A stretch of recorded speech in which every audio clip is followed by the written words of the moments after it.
So, ayan guys, kakauwi lang namin ngayon dito. Galing kami ng Session Road. Dun sa mga stalls. After nung parade kaninang umaga, tinayo na yung mga stalls doon sa kahabaan ng Session Road. 1 week na isasara yung Session Road para sa celebration ng festival. At 1 week din na mag-stay yung mga stalls doon sa Session Road.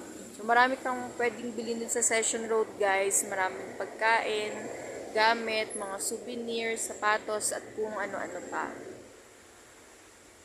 So, marami na rin guys yung nag-uuwi ang mga turista ngayon dahil Sunday nga ngayon at may pasok na bukas. Marami sa mga dumayo dito sa Baguio ay umuwi na rin sa Manila.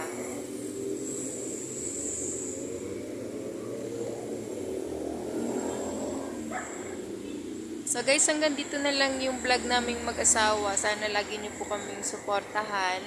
Please don't forget to like, share, and subscribe to our YouTube channel and follow us on Facebook, Team Vlogmas. God bless and thank you for watching.